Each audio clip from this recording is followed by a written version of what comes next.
Bien-aimés dans le Seigneur, bonjour, c'est la prophétesse Mani Doris. Nous sommes le premier dimanche 2025 et j'aimerais dire à une personne aujourd'hui que la paix du Seigneur Jésus-Christ soit en toi. Oui, nous savons que le psaume 51 nous dit: purifie-moi avec l'hysope et je serai pur. Lave-moi et je serai plus blanc que la neige. Ouh, voici la neige. Voilà le premier dimanche de 2025. Ici, nous sommes en Angleterre et je vais dire à une personne: loue l'Éternel des armées et demande pardon. Nous avons un Dieu qui est capable de tout. C'est lui qui a créé le ciel et la terre. C'est lui qui a créé tout ce qui est dans ce monde.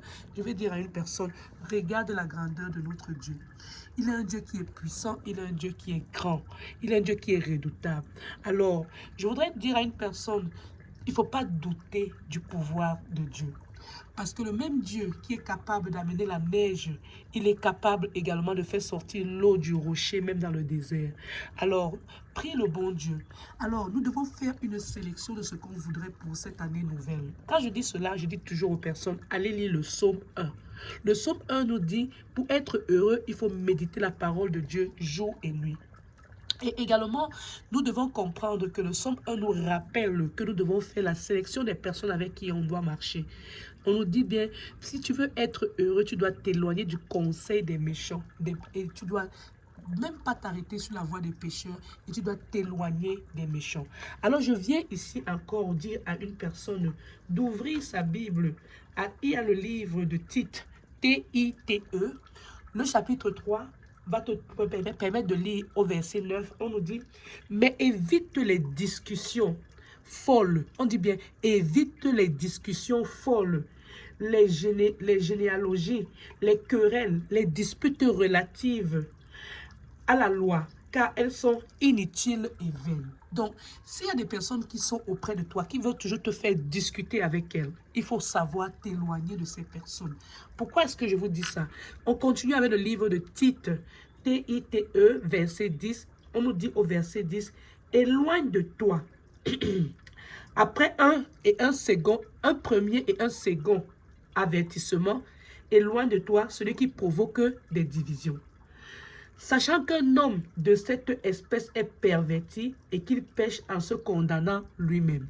Alors, vous savez, parfois quand on dit à une personne que tu es perverse, la personne pense que c'est juste une insulte. La Bible définit les personnes perverses comme les personnes qui aiment créer des divisions.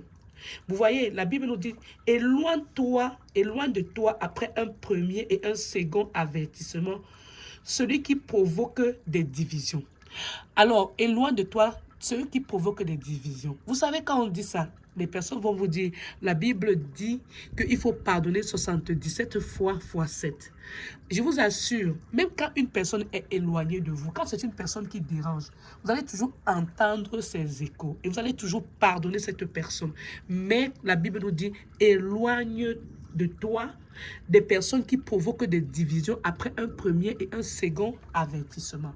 Alors je viens ici là pour dire à une personne: l'année 2025 est là. À toi de prendre les bonnes décisions pour ce que tu voudrais avoir. Oui, parce que comme on dit toujours, on ne se moque pas de Dieu. Ce qu'un homme aura sémé, il va récolter.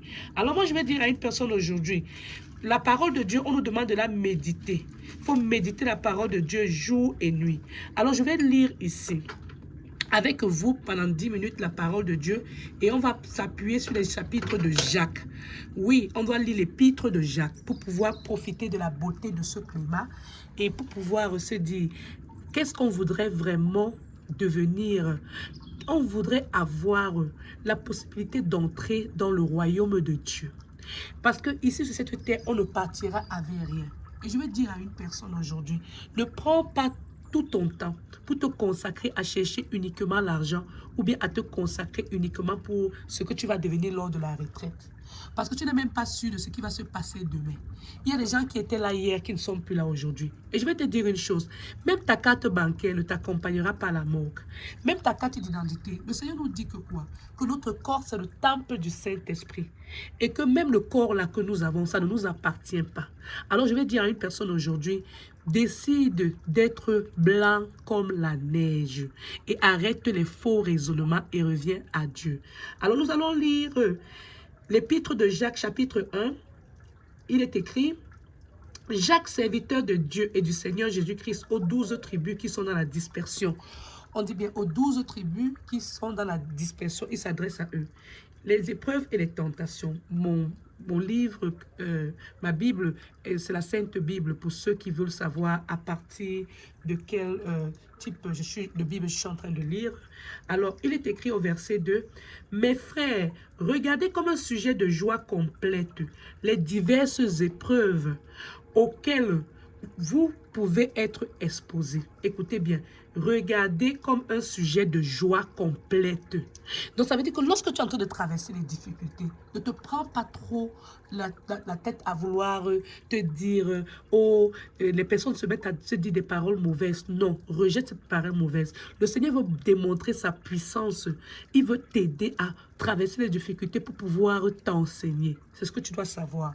Les difficultés se suivent d'un enseignement. Chaque fois que tu es en train de traverser les difficultés, si tu commences à te dire qu'est-ce que le Seigneur voudrait m'enseigner dans ces moments-ci, tu vas pouvoir aller au-dessus de ces difficultés. Tu vas te rappeler que le Seigneur a dit quoi? Il nous a donné le pouvoir de marcher sur les serpents et sur les scorpions et sur toutes les puissances de l'ennemi. Donc, je peux te dire carrément aujourd'hui, ne te soucie pas, mais mets tes combats dans les mains de ton Créateur. Mets-toi en genoux et tu dis, Seigneur mon Dieu, voici, je suis en train de traverser les tentations, sois avec moi. Alors, le Seigneur nous dit quoi? Mes frères, regardez comme un sujet de joie complète les diverses épreuves auxquelles vous pouvez être exposés, sachant que l'épreuve de votre foi produit la patience.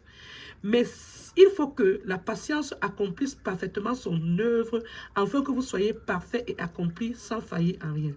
Si quelqu'un d'entre vous manque de sagesse, qu'il la demande à Dieu, qui donne à tout simplement et sans reproche, et elle lui sera donnée. Je vais dire à une personne ceci aujourd'hui. Le Seigneur nous dit qu'on doit demander la sagesse. Vous savez, la sagesse fait partie des grandes richesses d'un enfant de Dieu. Certaines personnes croient qu'il faut simplement avoir la sagesse pour pouvoir gérer l'argent. Ou bien, certaines personnes se disent qu'elles sont rusées et appellent cela la sagesse. Tromper les gens à longueur de vie. C'est-à-dire, si toute votre vie vous reposez, vous vous retrouvez en train d'utiliser de la ruse pour tromper les gens, ça ne fait pas de vous une personne sage.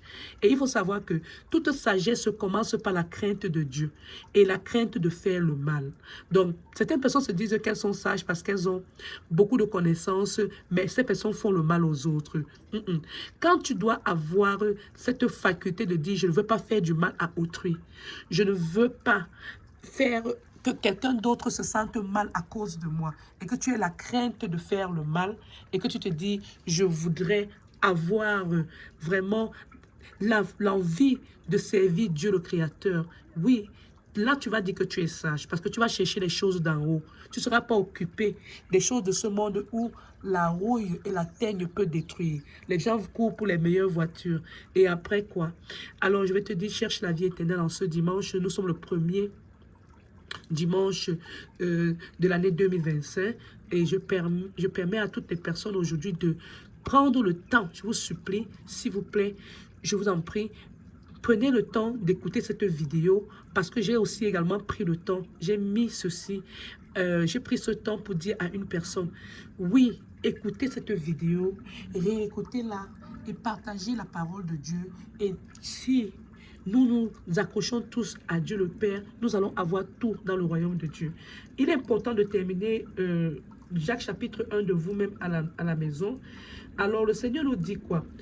On nous dit que lorsque tu demandes quelque chose avec foi, on dit, mais qui la demande avec foi sans douter, au verset 6. Car celui qui doute est semblable au flot de la mer, agité par le vent et poussé de côté à l'autre. Qu'un tel homme ne s'imagine pas qu'il recevra quelque chose du Seigneur. C'est un homme irrésolu, inconscient dans toutes ses voies. Alors, il faut avoir la foi lorsque tu demandes quelque chose. Et la foi. Ce programme, c'est un programme chrétien pour pouvoir booster la foi des personnes.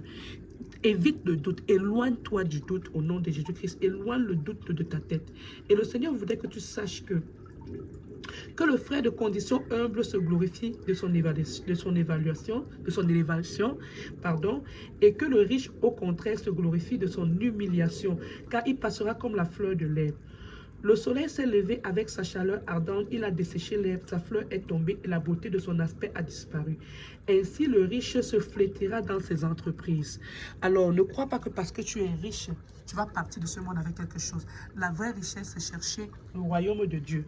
Heureux l'homme qui supporte patiemment la tentation, car après avoir éprouvé, il recevra la couronne de vie que le Seigneur a promise à ceux qui l'aiment.